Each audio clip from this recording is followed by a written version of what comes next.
Hello students, मैं ज्ञान Bhaskar welcome you all in my channel Bhaskar the researcher. दोस्तों, आज हम लोग देखेंगे structure of atom. Structure of atom atom and molecules के जस्ट बाद चैप्टर है, तो ये हमारे लिए एक बहुत इंपॉर्टेंट चैप्टर है और ये हमारे फाइनल एग्जाम के पर्पज से भी बहुत इंपॉर्टेंट है। इसमें हम लोग एटम के स्ट्रक्चर को देखेंगे। तो सबसे पहले जान लीजिए कि जो एटम है वो उसका जो शेप होता है वो जस्ट लाइक एक स्फेयर होता है, ठीक है। और इसीलिए हम बोल सकते हैं कि एटम का जो शेप होगा वो एक स्फेरिकल सेल टाइप का होगा, एक स्फेयर है। सेकेंड चीज कि एटम जो है वो तीन फंडामेंटल पार्टिकल से मिलकर बनता है, इलेक्ट्रॉन, प्रोटॉन और न्यूट्रॉन। और इसमें हम लोग ये भी देखेंगे कि स्ट्रक्चर ऑफ एटम में हमारे काफी मॉडल्स हैं, जैसे जे थॉमसन मॉडल था, रदरफोर्ड उनके बाद आए, फिर उन्होंने कुछ और एक्सपेरिमेंट किया, फिर नेल्स बोर आए, उन्होंने कुछ और अपना एक्सपेरिमेंट बताया और उनके द्वारा कुछ कुछ लिमिटेशंस भी थे, उन्हें भी हम लोग इस चैप्टर में देखेंगे। सबसे पहले हम लोग देखते हैं J Thomson model of atom है क्या। देखिए, जे थॉमसन ने सबसे पहले यह बताया था कि जो एटम है वो एक स्फेरिकल सेल है ना। तो जो एटम का शेप है वो कैसा है, स्फेयर टाइप का है और इसमें प्रोटॉन और इलेक्ट्रॉन्स अवेलेबल होते हैं और न्यूट्रॉन्स भी होते हैं। सेकेंड चीज उन्होंने ये बताया कि J Thomson of model of atom को हम लोग रेजिन पडिंग मॉडल भी बोलते हैं। आप एग्जांपल ले लीजिए वाटरमेलन का। वाटरमेलन में हम लोग क्या देखते हैं कि जस्ट कुछ कुछ स्पेस के बाद जो सीड्स होते हैं वो काफी एक्सेस मात्रा में होते हैं, ठीक है। तो उसको जस्ट लाइक हम समझ सकते हैं कि ये एक एग्जांपल हमारा होगा J Thomson model of atom का। अब इनके द्वारा कुछ लिमिटेशंस भी थे। सबसे पहला लिमिटेशन ये था कि इन्होंने कोई प्रॉपर प्लेस नहीं बताया था न्यूट्रॉन का, कि न्यूट्रॉन का एक्चुअल में कहाँ अरेंजमेंट होगा। सेकंड चीज, इन्होंने एक चीज और नहीं बताया था कि पार्टिकुलर ऑर्बिट में प्रोटॉन और इलेक्ट्रॉन्स कितने पाए जाएंगे। तो सेकंड इन्होंने ये नहीं बताया था।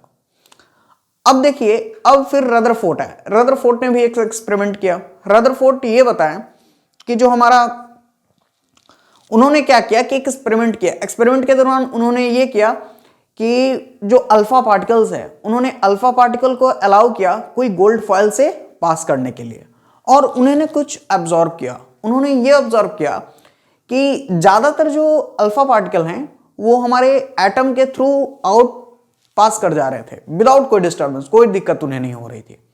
लेकिन कुछ ऐसे भी पार्टिकल्स हैं जिन्हें डेविएशन हो रहा था। जब वो पास कर रहे थे तो उन्हें कुछ ना कुछ वो थोड़ा डेविएट कर जा रहे थे।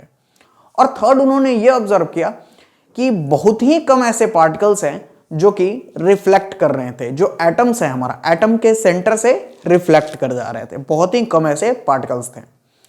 तो ये तीन चीज उन्होंने ऑब्जर्व। रदरफोर्ड ने कुछ पोस्टुलेट दिए थे। सबसे पहला उनके द्वारा ये बोला गया था कि जो एटम है उसका ज्यादातर पोर्शन एम्प्टी है, वैकेंट है।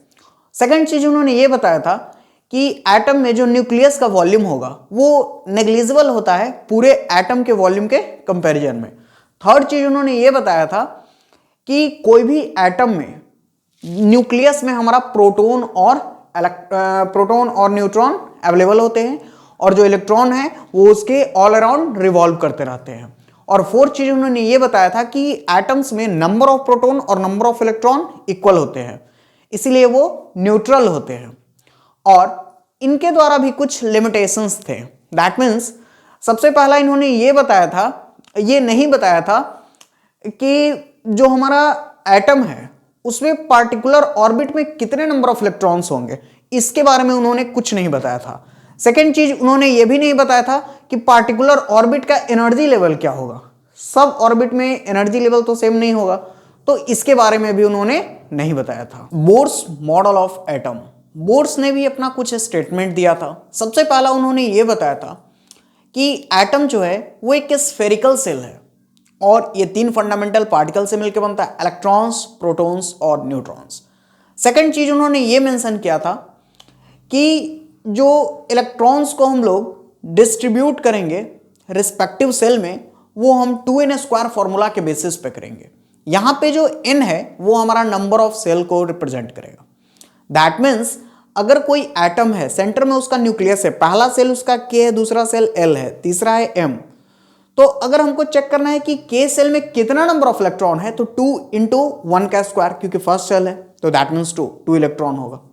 वैसे ही सेकंड चेक करना है L सेल में कितने नंबर ऑफ इलेक्ट्रॉन्स है तो 2 इंटू 2 का स्क्वायर, दैट मीन्स 8 इलेक्ट्रॉन होगा L सेल में।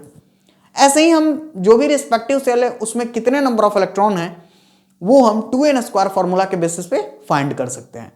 थर्ड उन्होंने ये बताया था कि जो इलेक्ट्रॉन्स है हमें, वो अगर एक इलेक्ट्रॉन बाहर की ओर जंप करता है या बाहर से अंदर आता है तो वहां पे कुछ ना कुछ एनर्जी का इन्वॉल्वमेंट होगा। फोर्थ चीज उन्होंने ये बताया था कि डिफरेंट सेल के पास डिफरेंट अमाउंट ऑफ एनर्जी होगा ताकि उन्हें सेंटर में आने में भी कोई प्रॉब्लम ना हो।